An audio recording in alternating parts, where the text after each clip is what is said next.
नमस्ते दोस्तों, एक बार फिर से आपका स्वागत है आपके अपने चैनल किड्स लिटिल जोन में। आज हम लेकर आए हैं विधि के विधान को कोई नहीं बदल सकता। आपको हमारी यह कहानी पसंद आए तो कृपया वीडियो को लाइक करके चैनल को सब्सक्राइब करें और बेल आइकन को जरूर दबाएं। एक समय की बात है, एक छोटे से गांव में रामदास नामक एक साधारण किसान निवास करता था। यह गांव एक सुंदर घाटी में बसा हुआ था। चारों ओर हरे भरे पेड़ और बहती हुई नदियां थीं। गांव के लोग मेहनती थे, लेकिन उनकी जिंदगी में सुख की कमी थी। रामदास हालांकि गरीब था, लेकिन उसकी एक अनमोल संपत्ति थी, उसकी अटूट भक्ति। हर सुबह सूरज की पहली किरण के साथ रामदास उठता। उसकी दिनचर्या निश्चित थी। वह सबसे पहले अपनी पत्नी सीता को जगाता, जो उसके साथ प्रेम और श्रद्धा से भरी एक साधारण स्त्री थी। सीता भी भगवान शिव की भक्ति करती थी, लेकिन कभी-कभी उसकी आस्था में शंका उत्पन्न होती थी। रामदास सबसे पहले स्नान के लिए पास के झरने पर जाता, जहां वह ताजगी भरे पानी में स्नान करता और अपने पापों को धोता। स्नान के बाद वह अपने छोटे से कच्चे घर के पास बने शिव मंदिर की ओर चल देता। वहां वह हर दिन घंटों तक भगवान शिव का ध्यान करता, उन्हें फूल अर्पित करता और अपनी समस्याओं का समाधान उनसे मांगता। रामदास का जीवन भक्ति से भरा हुआ था। उसका प्रत्येक दिन भगवान शिव की आराधना से शुरू होता था और उनके नाम का जाप करते करते ही खत्म होता था। गांव के लोग उसकी भक्ति को देखकर हमेशा हैरान होते थे और उसे भक्त रामदास के नाम से पुकारते थे। एक दिन जब रामदास ने फिर से मंदिर में जाकर भगवान शिव की पूजा की, तो लौटते समय सीता ने उससे कहा, रामदास, तुम दिन रात भगवान की पूजा करते हो, लेकिन हमारे पास खाने के लिए क्या है? हमारे पास पैसे नहीं हैं और हमारे खेत सूख रहे हैं। क्या तुम कभी यह सोचते हो कि भगवान ने हमें क्यों इस स्थिति में रखा है? रामदास ने सीता का हाथ थामते हुए कहा, सीता, यह सब विधि का विधान है। हमें समझना चाहिए कि जीवन में कठिनाइयां आना स्वाभाविक है। भगवान हमारी परीक्षा लेते हैं और जब हम धैर्य रखते हैं तो वे हमारी मदद करते हैं। कभी कभी हमें उनकी इच्छा के अनुसार चलना होता है। यह हमारी भक्ति का प्रमाण है। सीता ने सिर झुकाते हुए कहा, लेकिन कभी कभी मुझे डर लगता है कि हम कैसे जिएंगे। हमारे पास अनाज नहीं है और बच्चे भूखे हैं। रामदास ने मुस्कुराते हुए कहा, हमारे पास एक दूसरे का साथ है और यही सबसे बड़ा धन है। हम अपने प्यार और भक्ति के साथ हर कठिनाई का सामना कर सकते हैं। भगवान शिव हमारी सहायता करेंगे, मुझे विश्वास है। कुछ दिनों बाद गांव में एक भयंकर संकट आ गया। वर्षा नहीं हुई और सूखे के कारण फसलें मुरझाने लगी। नदी का जल स्तर घटने लगा और गांव के तालाब सूख गए। लोग अपने परिवारों का पेट पालने के लिए परेशान हो गए। गांव में हाहाकार मच गया। कई लोग रामदास के पास आए और कहा, रामदास, तुम भगवान के भक्त हो, क्या तुम हमें बताओगे कि यह संकट कब समाप्त होगा? रामदास ने कहा, धैर्य रखें, यह समय कठिन है, लेकिन हमें विश्वास नहीं खोना चाहिए। भगवान शिव हमारे साथ हैं और अगर हम सच्ची भक्ति करते हैं तो वे हमें इस संकट से निकालेंगे। सीता ने रामदास की बात सुनकर कहा, तुम्हारी बातें मुझे थोड़ी उम्मीद मिलती हैं, लेकिन तुम जानते हो कि हमारे बच्चों के लिए भोजन नहीं है। क्या तुम्हें नहीं लगता कि हमें कुछ करना चाहिए? रामदास ने उत्तर दिया, हाँ, हमें मिलकर प्रयास करना होगा। अगर सभी लोग एकजुट होकर काम करें तो हम इस संकट का सामना कर सकते हैं। गांव के लोग अब भी चिंतित थे, लेकिन रामदास के शब्दों में एक अद्भुत शक्ति थी। धीरे धीरे उन्होंने उसकी बातों पर भरोसा करना शुरू किया। रामदास ने गांव वालों को एकत्रित किया और कहा, हम सभी को मिलकर काम करना होगा। हम हर सुबह एक जगह इकट्ठा होंगे और पानी की खोज में जाएंगे। अगर हम एकजुट होकर प्रयास करेंगे तो भगवान शिव हमारी मदद करेंगे। गांव के लोग सहमत हो गए और अगले दिन से काम करने लगे। रामदास के नेतृत्व में गांव वाले एक जगह इकट्ठा होने लगे। वे खेतों में काम करते और जब भी कोई असुविधा होती, रामदास उन्हें प्रोत्साहित करता। धैर्य रखो, भगवान शिव हमारे साथ हैं। हमें अपनी मेहनत और भक्ति में विश्वास रखना चाहिए। हर कठिनाई का हल है, बस हमें मिलकर काम करना है। रामदास की बातें सुनकर गांव वालों का हौसला बढ़ा। वे उसकी भक्ति को देखकर प्रोत्साहित होते रहे, लेकिन फिर भी उन्हें कठिनाइयों का सामना करना पड़ा। एक दिन गांव वालों ने अपने खेतों में काम करते समय पाया कि सूखा मिटाने के लिए एकमात्र उपाय बारिश ही है।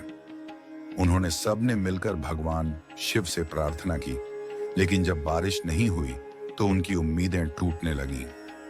एक दिन सीता ने रामदास से कहा, तुम्हारी बातें मुझे हमेशा उत्साहित करती हैं, लेकिन अब मुझे डर लगने लगा है। हमारे बच्चों को भूखा देखकर मैं बेचैन हूं। रामदास ने सीता को संजीवनी देने की कोशिश की। सीता, हमें हर परिस्थिति को भगवान शिव की इच्छा मानकर स्वीकार करना होगा। वे हमारे साथ हैं। तुम्हें याद है, भगवान ने हमें हमेशा बचाया है। लेकिन सीता की चिंता कम नहीं हुई।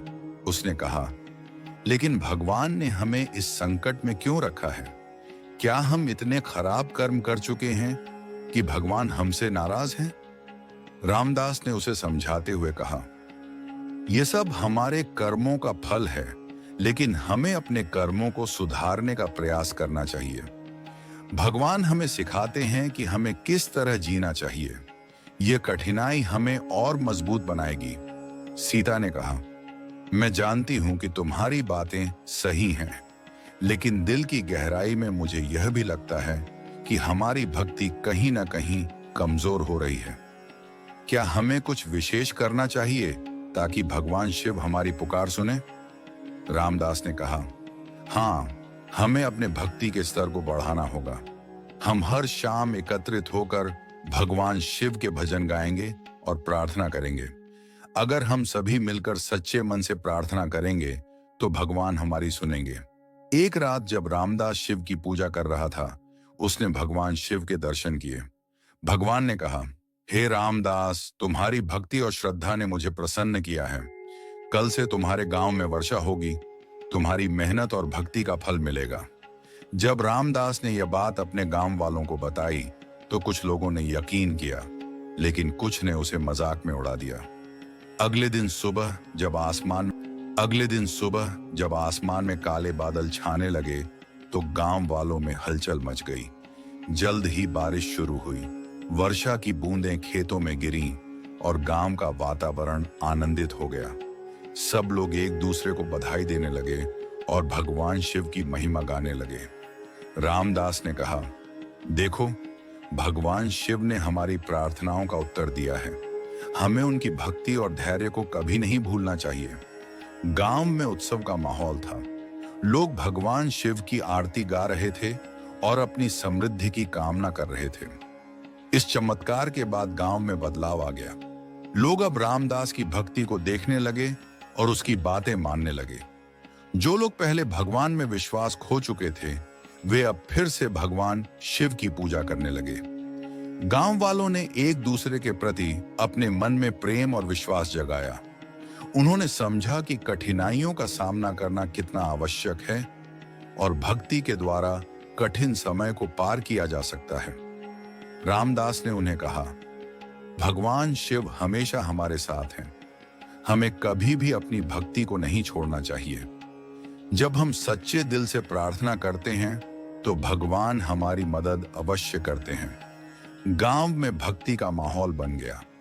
लोग अब हर छोटे बड़े कार्य को भगवान की इच्छा मानकर करते थे और उनके प्रति आभार व्यक्त करते थे। एक दिन रामदास ने एक विशेष भजन गाने का आयोजन किया। गांव वाले सभी इकट्ठा हुए और भक्ति में लीन होकर भजन गाने लगे। सभी ने मिलकर एक अद्भुत धुन में गाया, जिसने गांव के वातावरण को भक्ति से भर दिया। रामदास ने कहा, भजन गाना केवल एक क्रिया नहीं है, यह हमारी आत्मा को जोड़ने का एक साधन है।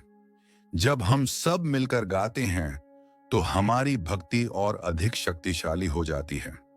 रामदास की उम्र अब बढ़ने लगी थी। एक दिन उसने गांव वालों को एकत्रित किया और कहा, मेरे प्रिय मित्रों, मेरा समय अब समाप्त हो रहा है।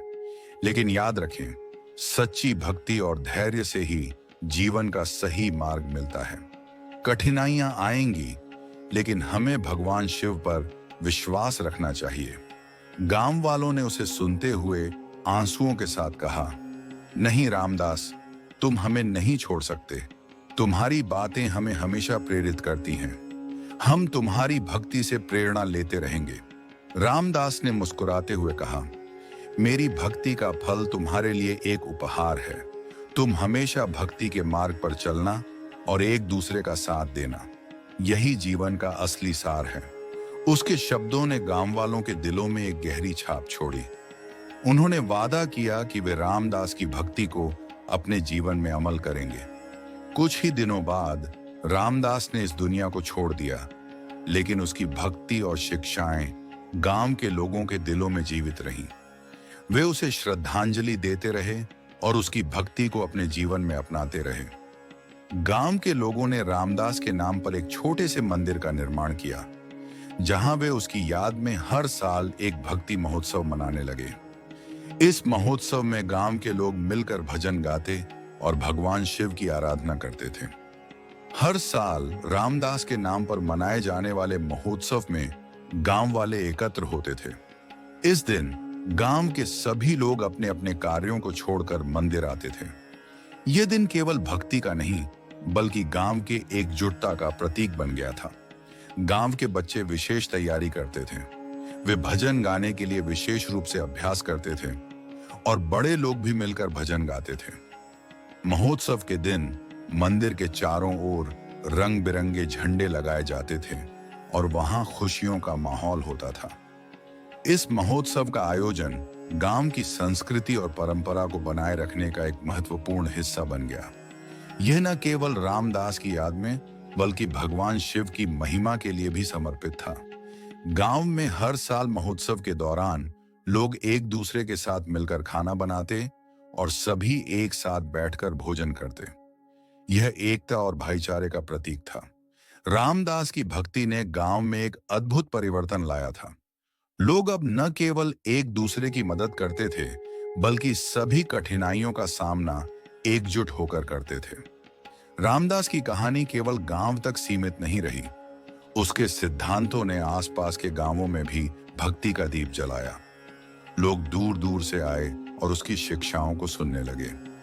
गांव वालों ने यह तय किया कि वे हर महीने एक बार रामदास की भक्ति और शिक्षाओं पर चर्चा करने के लिए एकत्रित होंगे। इस तरह उनकी भक्ति का प्रचार हुआ। रामदास की भक्ति ने केवल एक गांव को नहीं, बल्कि अनेक गांवों को एकजुट किया। लोग उसकी कहानियों को सुनकर प्रेरित होते रहे।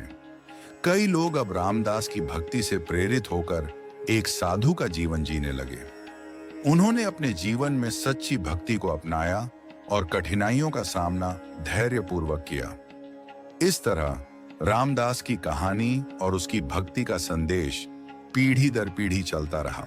उसने यह साबित किया कि विधि का विधान अटल होता है, लेकिन सच्ची भक्ति से हम अपने जीवन को सुंदर बना सकते हैं। इस कथा के माध्यम से हम यह सीखते हैं कि विधि का विधान अटल होता है, लेकिन सच्ची भक्ति से हम अपने जीवन को सुंदर बना सकते हैं। कठिनाइयों का सामना करते समय हमें धैर्य और विश्वास नहीं खोना चाहिए। भक्ति हमें न केवल कठिनाइयों से उबारती है, बल्कि हमें जीवन की सच्चाई भी सिखाती है। भगवान शिव की कृपा पर विश्वास रखने वाले भक्तों का मार्ग हमेशा प्रशस्त होता है। इसलिए हर भक्त को चाहिए कि वह अपनी भक्ति में अडिग रहे, चाहे कितनी भी मुश्किलें क्यों ना आएं। जीवन की हर परिस्थिति में भगवान के प्रति हमारी भक्ति और विश्वास हमें सही दिशा में ले जाएगा। हर कठिनाई में छिपा होता है एक अवसर, और उसी अवसर को पहचानने के लिए हमें अपने मन को स्थिर और सच्ची भक्ति से भरपूर रखना चाहिए। यही रामदास की सच्ची शिक्षा थी, जो न केवल उसके गांव, बल्कि आने वाली पीढ़ियों के लिए भी एक प्रेरणा बन गई।